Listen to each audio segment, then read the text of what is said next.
नमस्कार दोस्तों, एक इम्पॉर्टेंट सेशन आप लोगों के साथ शेयर कर रहा हूँ। उन्नाव रेप केस के अंदर ऑनरेबल सुप्रीम कोर्ट ने जो बेल थी उसके ऊपर अभी जो है स्टे का ऑर्डर पास किया है। तो पूरा का पूरा हम एग्जाम फोकस्ड ब्रेकडाउन करने वाले हैं, हाई कोर्ट ऑर्डर से लेके सुप्रीम कोर्ट के स्टे ऑर्डर तक। जी हाँ।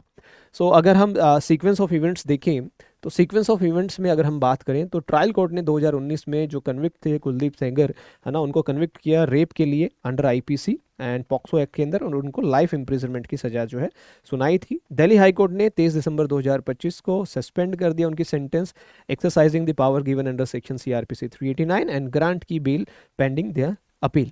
सुप्रीम कोर्ट 29 दिसंबर आज ही के दिन सीबीआई चैलेंज करती है बेल को, और यहाँ पे जो है इंटरिम स्टे जो है सुप्रीम कोर्ट इशू कर देती है, और हाई कोर्ट का जो ऑर्डर था with respect to the bail उसको यहाँ पे जो है होल्ड किया जाता है।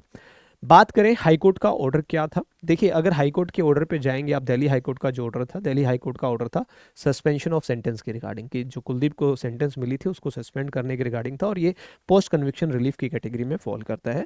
की रीजंस क्या बताए जा रहे थे दिल्ली हाई कोर्ट के ऑर्डर के, कि प्राइमा फेसाई ये व्यू ऐसा बन रहा था कि जो एमएलए हैं वो पब्लिक सर्वेंट नहीं होता है, ये आपने भी पढ़ा है अंडर आईपीसी सेक्शन 21, और वही सेम डेफिनेशन जो है पॉक्सो भी अडॉप्ट करता है, राइट। और इसका इफेक्ट क्या निकल के आया, ये जब आप इसको देखते हो कि एमएलए पब्लिक सर्वेंट नहीं है सेक्शन 21 में, तो ये पोटेंशियली रिड्यूस कर देता है किस चीज़ को, चार्ज फ्रॉम एग्रावेटेड असोल्ट से, जो लाइफ सेंटेंस की बात करते हैं, तो लेसर ऑफेंस की तरफ ये ले जाता है, जिसमें मिनिमम 7 साल की सजा प्री 2019 अमेंडमेंट दी गई है।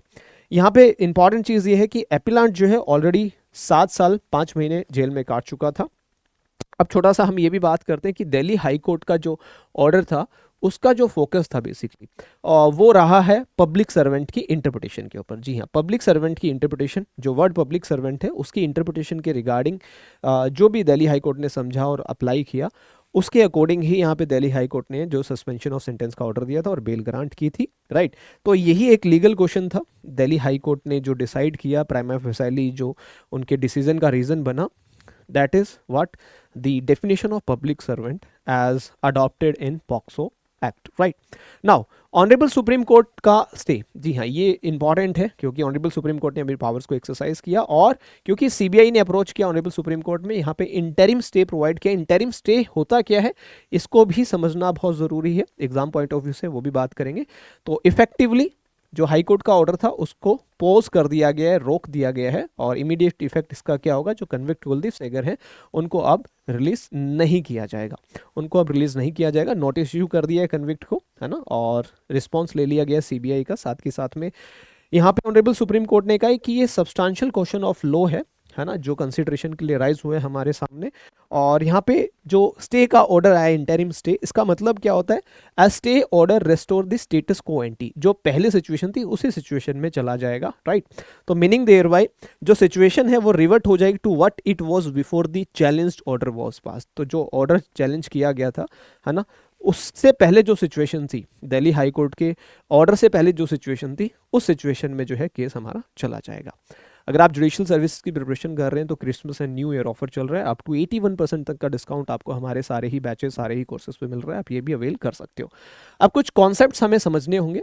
Bell, pre conviction and suspension of sentence post conviction, दोनों ही बहुत इंपॉर्टेंट टॉपिक है, जुडिशियल सर्विस मेंस वगैरह में पूछे जाते हैं। देखिए, बेल प्री कन्विक्शन की बात करें तो ये कुछ पॉइंट्स हैं जो आपको हमेशा याद रखने होते हैं। सीआरपीसी, अब भारतीय नागरिक सुरक्षा संहिता आ गया क्योंकि ये केस सीआरपीसी से गवर्न हो रहा था। 437, 439 प्रिजम्पशन ऑफ इनोसेंस हम कंसीडर करते हैं, liberty is the norm and focus on flight risk tampering. आप इस चीज़ का भी ध्यान रखिएगा कि उन्नाव केस में मैं सीआरपीसी आईपीसी की क्यों बात कर रहा हूँ, क्योंकि ये केस उस टाइम पे रजिस्टर्ड हुआ था जब आईपीसी सीआरपीसी एनफोर्समेंट में थे। अगर अब कोई केस आएगा तो भारतीय नागरिक सुरक्षा संहिता, भारतीय साक्ष्य अधिनियम, भारतीय न्याय संहिता के द्वारा डील किया जाएगा। सस्पेंशन ऑफ सेंटेंस की बात करें तो सीआरपीसी सेक्शन 389 इसको डील करता है, काफ़ी बार एग्जाम में पूछा भी जाता है। प्रिजम्पशन ऑफ गिल्ट यहाँ पे हम कंसिडर करते हैं। ये कोई जैसे इसको हम जनरली एक्सेप्शन तो मानते हैं, but this is not the rule, ये रूल नहीं है। एक्सेप्शन जरूर है बट रूल नहीं है।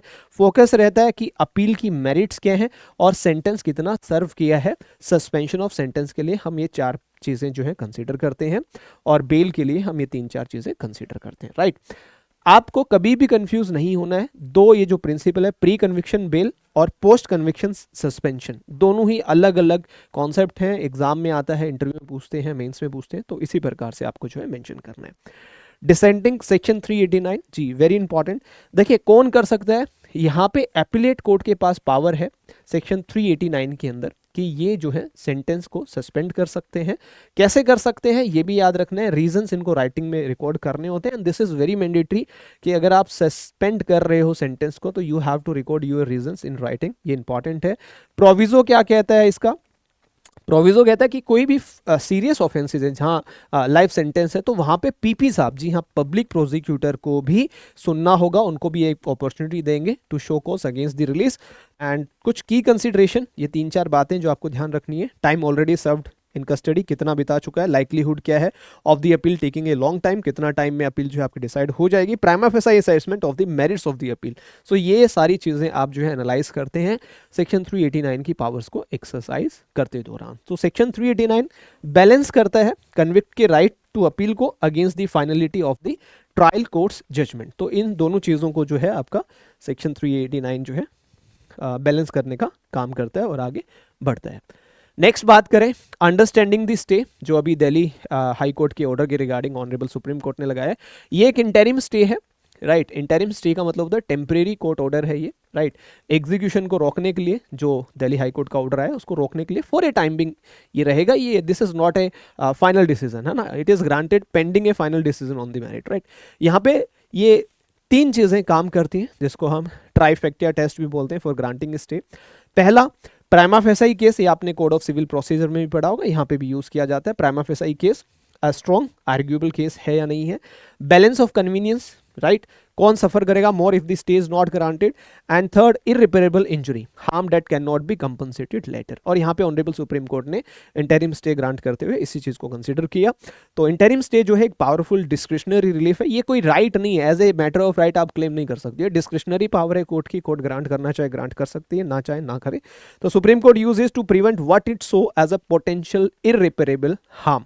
और इस केस में भी ऑनरेबल सुप्रीम कोर्ट ने इन तीनों चीजों को कंसीडर करते हुए जो है इंटरिम स्टे ग्रांट किया है। तो हमारा ये पूरा matter trial court 30,000 Delhi, conviction sentence appeal file हुई under CrPC, Delhi high court में गया, अपील हुई, यहाँ पे decide on interim application, suspension होगी सेंटेंस की 389 में। फिर एसएलपी फाइल होती है आर्टिकल 136 के अंदर, सुप्रीम कोर्ट ऑफ इंडिया के अंदर केस जाता है, स्पेशल लीव पिटीशन के ऊपर सुनवाई होती है, हाई कोर्ट के इंटरिम ऑर्डर के रिगार्डिंग जो है यहाँ पे इंटरिम स्टे पास किया जाता है। आपको ये चीज भी यहाँ ध्यान रखनी है कि CBI went to the Supreme Court not against the final appeal, final appeal के अगेंस्ट सीबीआई नहीं गई है सुप्रीम कोर्ट में। सीबीआई सिर्फ और सिर्फ जो इंटरिम ऑर्डर पास किया गया था granting suspension of sentence, right, by the Delhi high court, उसके रिगार्डिंग जो है सीबीआई सुप्रीम कोर्ट में गई थी, राइट। तो यहाँ पे ऑनरेबल सुप्रीम कोर्ट ने सीबीआई को सुना क्योंकि वो प्रोसिक्यूटिंग एजेंसी है, सीबीआई के पास राइट था चैलेंज करने का अगर उनको लग रहा था भाई, और सीबीआई ने चैलेंज भी किया, राइट। विक्टिम, यस, विक्टिम के पास भी राइट है, जब अगर आप सीआरपीसी पढ़ते हैं तो विक्टिम के पास भी राइट है कि उनको भी सुना जाए उस टाइम पे, क्योंकि सीआरपीसी अमेंडमेंट 2008 जो है वो सिग्निफिकेंटली इस चीज़ को स्ट्रेंथन भी करता था, स्ट्रॉन्ग भी करता था कि भाई विक्टिम की जो है पार्टिसिपेशन होनी चाहिए प्रोसीडिंग्स के अंदर including appeal and bail matters.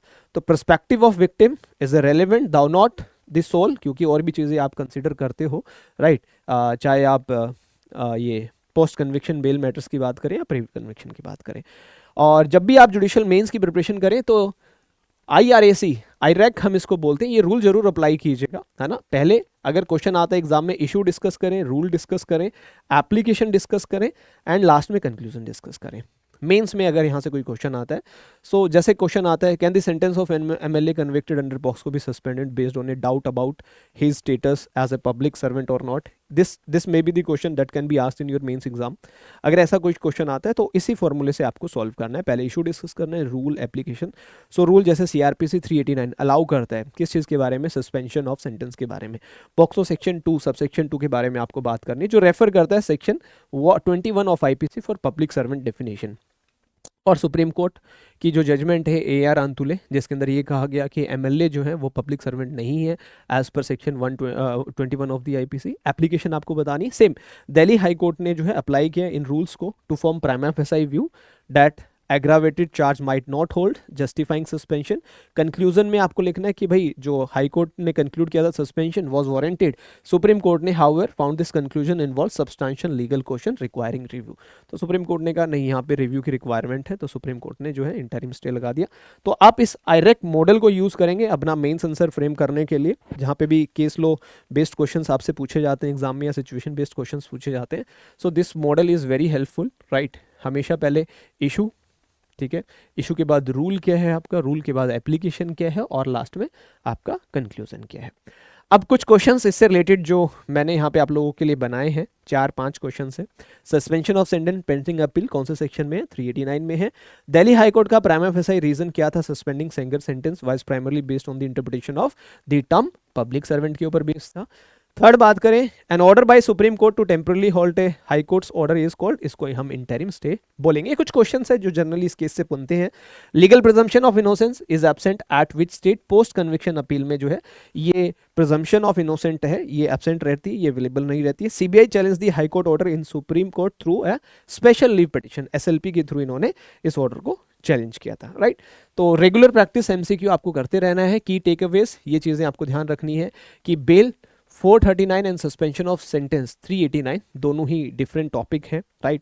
Understand करना है मैंडेटरी रिक्वायरमेंट्स 389 की रीजंस आपको राइटिंग में रिकॉर्ड करने हैं। पब्लिक सर्वेंट का कॉन्सेप्ट क्या है, पॉक्सो के अंदर पब्लिक सर्वेंट को किस प्रकार से यूज किया गया है वो भी आपको ध्यान रखना है, राइट। और सुप्रीम कोर्ट की पावर क्या है इंटरिम स्टे प्रोवाइड करने की, राइट, ये आपको ध्यान रखना है।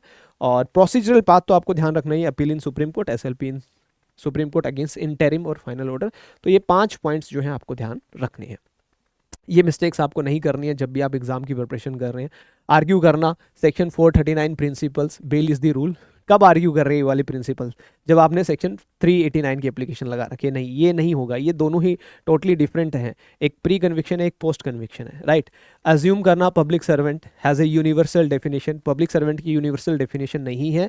प्रिवेंशन ऑफ करप्शन एक्ट में डेफिनेशन अलग अप्लाई होती है और आईपीसी के कॉन्टेक्स्ट में अलग होती है। So context is king, context is king. POCSO के कॉन्टेक्स्ट में पब्लिक सर्वेंट की डेफिनेशन अलग प्रकार से अप्लाई होती है।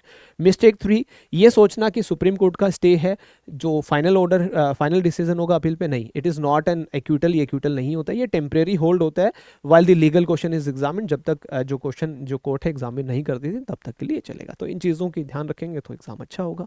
और अगर प्रिपरेशन करना चाहते हैं तो आपको 81% डिस्काउंट मिल रहा है, आप किसी भी बैच में एनरोल कर सकते हैं। ये डिफरेंट बैचेस हमारे प्लेटफॉर्म पे चलते हैं। अगर किसी और टॉपिक पे आज चाहते हो इस प्रकार से नोट्स के थ्रू, जी हाँ नोट्स के थ्रू, ये नोट्स के माध्यम से मैं आपको डिटेल्ड में समझाऊँ, आके कोई भी वीडियोस बनाऊँ, कोई भी केस लो, किसी भी चीज़ के रिगार्डिंग, तो कमेंट करके ज़रूर बताइएगा। और ये कॉन्सेप्ट आज एक इंपॉर्टेंट कॉन्सेप्ट मैंने आपको बताया, bail, pre conviction, suspension of sentence, post conviction, इन दोनों की एप्लीकेशन को डिसाइड करने के लिए किन चीज़ों को आप कंसीडर करेंगे ये आपको ध्यान रखना है। This is very important concept, right. ये इंटरव्यू में आप लोगों से पूछा जाता है, राइट बेटा। तो ये सारा हमने इस केस के बारे में समझा। अगर आपको ये सेशन अच्छा लगा तो दोस्तों के साथ शेयर करें, लाइक करें, कमेंट करें। मिलते हैं नेक्स्ट वीडियो में, तब तक के लिए धन्यवाद। और अप टू 81% इसका डिस्काउंट उठाइए। सत्यमेव जयते। Thank you.